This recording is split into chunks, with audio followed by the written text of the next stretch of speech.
So for Wushu guys, what you need to do, and this is going to sound harsh, but you need to get punched in the face really hard.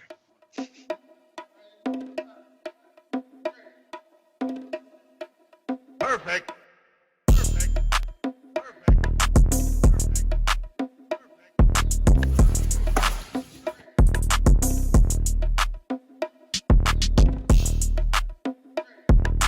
Now, I'm going to give you some traditional martial arts, and I want you to give me like a filler. We'll play this like a game. We'll bounce some stuff off each other. What you think would be a good match? These are people who want to like become cage fighters. Who want to become more well-rounded. We'll put it that way. So, Taekwondo. We'll say WTF Taekwondo first. All right. First step: learn how to box. Learn how to box. Box. Because that is the main ingredient that is missing from WTF style Taekwondo. I agree. And it's not just the fact they don't punch each other in the head. It's the position. It's the distance. Because WTF Taekwondo fighters are very, very good at basically two ranges of combat, which is, and only in the context of kicking. Yeah. And that is way outside of the pocket, where they're baiting, laying traps for the other guy so they can get a good counter kick in with the whole hands thing. And two, getting like inside, squishing the guy and trying to get a head kick in for points, basically. Right. And everything else is just like absent. Now, if you want to be able to use all those cool Taekwondo kicks in a fight, in a kickboxing match, in an MMA fight, first learn how to box. Yeah. And you better learn how to figure out that middle ground. Yeah. Yes. And of course, wrestle and grapple and all that. But as far as striking, if striking is what you are interested in, then that is what most Taekwondo guys are interested in, is striking. Learn how to box. Because you're going to learn all the angles, all the ranges in between to set up your kicks. Yeah. And man, it took me a very, very long time to understand this. It took me many years to understand how to use my Taekwondo in fighting outside of the context of Taekwondo. But boxing was the biggest help by far. And it's and I call Taekwondo safe space karate all the time. It does have benefits. It has, like, I have Taekwondo in my style. I think that it can be a great addition, and especially with I like the idea of boxing, because they obviously have very skilled footwork, very good in and out. They don't want to get a hold of somebody. Like, even their inside, like, clinch work is non-grabbing, designed to hit and then specific. Get back out. Yeah, exactly. So boxing would be a great way, because you don't have to worry. You aren't going to be thinking about how to take them and take them to the ground. You're going to be thinking about how to get back out to your strong suit. So I like boxing there. I think that's a great answer. Okay, so number 2, Kyokushin Sport Karate. Kyokushin Sport Karate. Okay. The School of Hard Knocks. That is an interesting one, because rule-wise, it has a lot in common with Taekwondo, but then anytime you change the rules, even just a little bit, like you take away the hogo, the protectors, you allow leg kicks, you allow clinch techniques, it changes dramatically. So every similar and so far apart. Yeah, right. One little rule, man. It's totally different sport. Like even the difference between, say, American kickboxing and K1 rules, or K1 and Muay Thai and Sanda, man. Dramatically different ways to train for it. Right. So I trained with a bunch of Kyokushin guys, and again, boxing. I mean, that's a given for everybody. Sure. You're probably going to hear boxing and wrestling a lot in this this list of questions. Yeah, the first thing almost anybody does in a street fight is throw a right hand. Like, if you don't know what to do with that right hand, you're in bad shape. But as far as Kyokushin, probably the best hybridization, if I were to just say cross-train in this one thing, would be Muay Thai. Similar in a lot of ways. It's going to amplify your knowledge and ability inside the clinch. I mean, clinch work in Thai boxing is, I mean, that's basically its own martial art in and of itself. Yeah. Like, I had a Muay Thai coach this dude from Thailand who was just so amazing with the clinch. People would fly in from Japan, fly here to Shanghai to just train clinch work with him. These were like K1 fighters from Japan. And in K1, you're just allowed to clinch very briefly, like throw a knee, and then immediately it's separated, so the action keeps going. But they valued his clinch work so much that they would fly in from Japan to train with this dude, just on the clinch. Yeah. So, man, the clinch work is such a valuable asset to what Kyokushin Karate brings. Perfect example, the Mahmoudi brothers. I don't know if you've seen Elias Mahmoudi he fights in 1FC right now. I'm actually not familiar. No. I'll put a clip of him in right here. Bang. Okay, now I'm familiar. Okay, Elias Mahmoudi and his brother Jawad lives here in Shanghai. They fight like the same way. They are trained in Kyokushin. They're trained in Muay Thai. And it's such a perfect fusion of the two. Like, these guys are head kick ninjas. Yeah, like head kick ninjas that can get you from any range. They'll head kick you inside the clinch.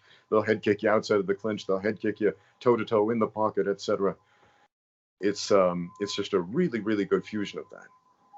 So that's something I've seen personally. That great fusion of Muay Thai, clinch work, striking, elbows, high kicks, low kicks. It works really well. Yeah, I like that. And what was interesting is I was thinking judo, but I like your answer better because it identifies the need to be able to like withstand punches to the head. Like with the close proximity, it would be good for them to know throws, but I think you can get better throws that are more easily applicable from Muay Thai. So I like that answer. What other traditional styles are? We'll go Kung Fu. Like, we'll go very average. You took any Kung Fu style, and I know what's going to happen is people are going to say, Seth, Kung Fu's not a style. Kung Fu. Yeah, exactly. Yeah. If I said Kung Fu and I closed, if I searched Kung Fu in Google, I closed my eyes and I picked a random studio, what do they need? Ooh.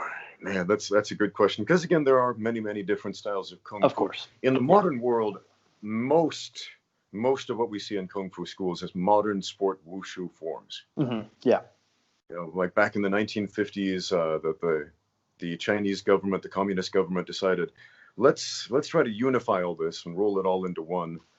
Chairman Mao was actually a big fan of Kung Fu, in spite of the fact that he kind of banned the practice of martial arts for a while, but he decided, let's kind of bring it back and sportify it, if you will. Yeah.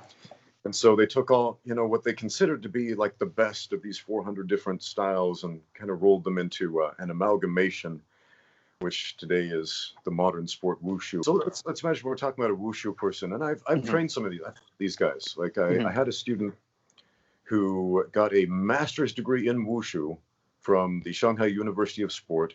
And she wanted to become a mixed martial artist. Yeah. And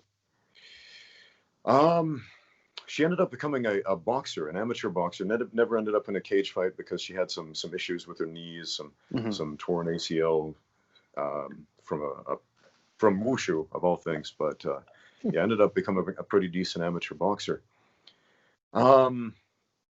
And there were some very high expectations. Like, she came into the gym feeling like, well, I did this really difficult thing, because getting a master's degree in Wushu from the Shanghai University of Sport as a foreigner in China, a really, really difficult thing. I had to work super hard. It took a lot of athleticism, all of these other things. Therefore, this should be something similar as far as the amount of effort I need to put into it. It's a very, very different process. So for Wushu guys, what you need to do, and this is going to sound harsh, but you need to get punched in the face really hard. Now, don't do that too often. Yeah. Get punched in the face really hard. We're not doing like face conditioning over here. Yeah. And that's going to give you a lot of important information. Okay. There was a boxing coach, man, I don't remember his name, but he was notorious because anytime a new student would come to the gym and say, I want to learn how to box, the first thing he would do would be punch them in the face. And then he would say, do you still want to learn how to box? I don't know how he didn't get sued out of existence, but Right. And that's kind of a terrible business model. If I did that, I would probably have 0 students. But yeah, mine are kids, so I definitely wouldn't. but yeah, you need to experience the reality of combat. Mm-hmm. And maybe that means just step in the ring and spar a little bit and see like, oh, okay, do I really want to do this? Mm-hmm. These are the ways I will need to adjust to this. But yeah, get punched. Take a real punch. Take a real punch. Okay. Yeah. So which style would you say is best for getting punched, taking a punch? Are you pretty much any? You know, any combat sport that allows punches to the face is going to result in you getting punched in the face a lot of times. A lot of times. As long as you stick with it. Yeah. Okay, I'm cool with that one. So capoeira. What Capoeira. Oh man, could it use? I love capoeira. And I've recently been called a capoeira hater because on my ranking styles. So I will admit, capoeira tricked me. It got me good. Style that I've since learned was designed to hide the fact that it was a martial art. It hid it from me. It got me good. I actually didn't know that. And then people so nicely, as you can imagine, with no hatred in their heart, filled me in on it. But I'm not a capoeira hater. I love the idea of becoming more athletic with your movements. And I think that that's one of the most athletic you can become is those practitioners. But anyway, just wanted to clear that up before we went any further. I don't hate Taekwondo. I don't hate capoeira. Dude, you will get called a hater on the internet, even if you say, I love this thing. And like, man. But hater. So what could a capoeira practitioner use to more well-round themselves? What would be the first art you would suggest? The first thing I would suggest is understand what the moves are for in capoeira. Because there are a lot of capoeiristas, and they are phenomenal athletes, and it is great training. It is awesome gymnastic movement that so many other martial arts are missing. Mm-hmm. In fact, like every warm-up that I do at my gym for mixed martial arts training is a tumbling workout, which is very similar to the way capoeiristas will warm up. We learn tumbling, we learn gymnastics, we do all these gymnastic movements. I incorporate a lot of capoeira movements because these are ways in which a lot of people are weak. The average person who's leads a sedentary lifestyle, they could benefit a tremendous amount from doing this style of gymnastic movement that is taught in capoeira. Yeah, absolutely. That being said, if you're going to use it as a fighting style, you've got to understand what these movements are. So it takes some interpretation, if you will. Some of them are pretty straightforward, like a meia lua and compasson. It's a wheel kick. It's a big spinning wheel kick. You can get a lot of power behind it. Love it already. Yeah. Understand that, right? But then you got some other stuff where you're kind of looks like you're breakdancing on the floor, and it's like that doesn't really make sense. Yeah. But a lot of that stuff is wrestling. In fact, even the basic capoeira stance where they're moving around with their hands like this out in front, it's switching from different wrestling stances, from a sugarfoot stance to a parallel stance to a left stance, right stance. It's switching all about to shifting your body, keeping good balance. Sure, yeah. So the first thing I would recommend to capoeira practitioners, learn how to wrestle. And when you start to learn how to wrestle, you are going to start unlocking the secrets, the hidden movements of capoeira quite a bit. Yeah. I mean, there is so much wrestling in that art that most people are completely unaware of. And this is a personal hobby of mine, is translating forms, if you will. And almost every martial art has forms. Like capoeira has its forms. Taekwondo, karate has its forms. Kung Fu has its forms. Even boxing with the speed bag has its forms. And a lot of people think it's just working up a sweat. Jiu-jitsu has forms. Yeah, everybody. Sure. Everybody has their forms.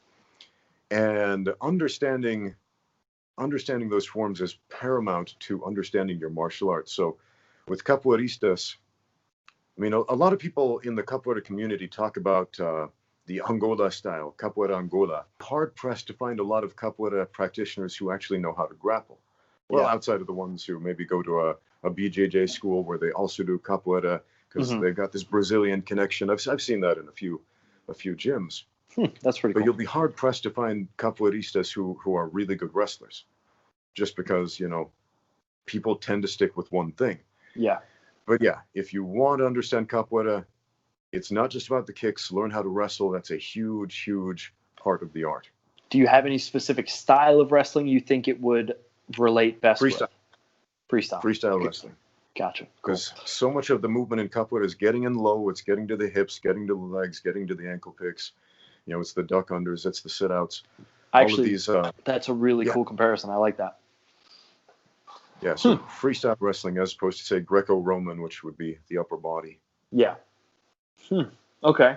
Yeah. And even in the kicks, like a lot of people are confused. Like, why do you bring your head down? Why do you do this crazy level change if you're doing a high kick in capoeira? Like that doesn't make any sense. That's not efficient. It is efficient if you're setting up a takedown. Like if you do a meia lua de compassion, you're bringing your upper body toward your opponent's legs. Yeah. And so if you which looks like a takedown, if you have that fear. It's very similar. Like you throw a big overhand right, and then you shoot for a double leg. You see that all the time in MMA. I was thinking the same thing. Give them a problem up high, so you can give them a problem down low, right? That is the theory behind the movements, behind the forms of capoeira. Give them a problem up high, so you can give them a problem down low. Yeah. Basically. I love that. Okay, cool. Let me think of. I'm gonna have to do it. We'll have to go sport karate, sport point karate at that. Okay. Like what's going to be in the Olympics. Point karate. Okay. Like light contact? So it is, I believe it is light contact. It is point style. It is you are allowed to take down and strike. You're allowed to catch kicks. Obviously, it's still like the very out here, bow! Like you get the point, you run away. Okay. Is there like punches to the face? Punches to the head. I don't know about the face particular, but I know like punches to the head are fine. Kicks to the head are fine. Okay. Spinning attacks are like extra points or something. Pretty much like it's a very explosive in and out style with the occasional front foot sweep, caught kick and takedown, and then like with a singular punch from over top. Like you're allowed to do that. Okay. Yeah, I've sparred with a lot of karate guys who have this in and out style, and it can be very effective. Yeah. Probably the biggest downfall is when they don't get out fast enough and they're in a side stance and they eat leg kicks. Like, man, we saw this with Michael Page when his last loss. Man, who was he fighting? Blanking on the name. Michael Venom Lima? Page. He darted in, and Michael Page is so good at that, so incredibly good at this. You know, not knocking him at all, man. Yeah. But his opponent was just timed that counter so well, and when you're in that side stance, you eat a leg kick on the back. It can be a problem. I was sparring with one of my students, and I was using a very similar strategy, doing some side kick, back kicks type of stuff, and every time I would leave my leg out there for just this much too long, my student would just whack me in the back and sweep it. Yeah. And yeah, you know, he catches on very, very quickly. Yeah. Well, sorry, it is because side kicks don't work, but but anyway, yeah. Sorry, continue. Had to slip that in. Interesting. We'll have to have a discussion about that sometime. What kicks actually work for. What they work for. I love, obviously, side kicks are my deal. Side stance. Different thing than a side kick, though. And you can rotate into a side stance for a lot of different techniques besides a side kick. I mean, even just using a Philly shell from boxing, that's a side stance. Boxers use this all the time, right? And if you end up in this toe-to-toe range in a side stance, that's a problem. There are basically two ranges that's good from. Outside of the pocket, like, you know, outside, and then deep inside the pocket. In fact, even for grappling, I'd recommend, like, less limbs to attach to. On this subject, Philly shell inside the pocket for grappling specifically. I'll link that right here. It's not just for boxing, but, man, that's an interesting one. I mean, I could blanketly throw out some things like training boxing and Muay Thai and and wrestling. Those are all good ideas. Yeah. Okay. But something really, really specific for this style of karate that isn't what I've said before. Okay. You've got it? I've got it. Let's hear it. This I'm is excited. what we're going to bring in judo. Judo? And or Greco-Roman wrestling. I was just thinking judo. Let's hear why. And here's why. If you are not fast enough to get out, right?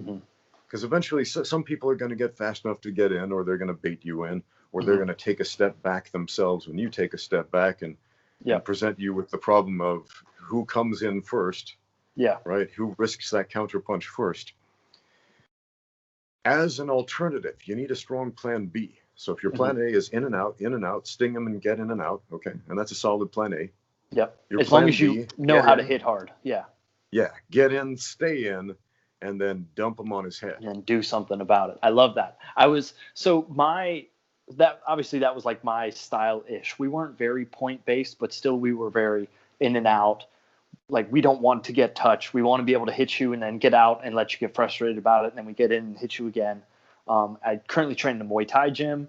I've done some jiu-jitsu. I've done some kickboxing. I've done a little bit of boxing, a little bit of Taekwondo.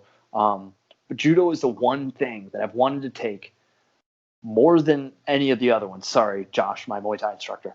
But judo, I think, is one of the big missing parts. And it makes sense because a lot of judo comes from different karate takedowns. And I think it's kind of like the Taekwondo to Hapkido type deal, where they kind of split apart, like WTF, and then Hapkido went this way.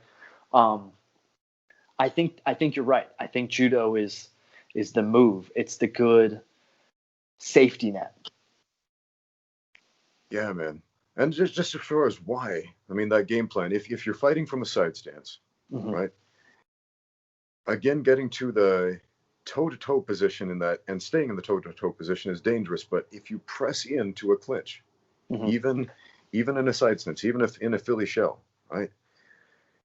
Especially in a Philly shell, that gives you an instant underhook as soon as your opponent starts reaching for anything.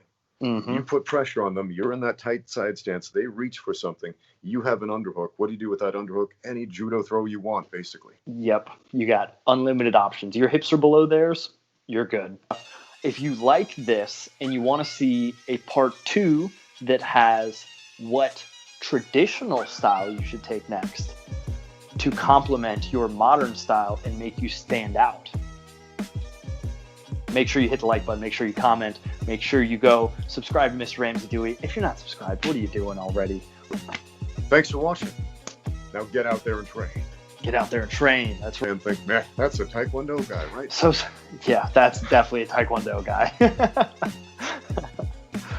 All right. And if you look at movement tendencies in the sport of mixed martial arts, they have changed a lot.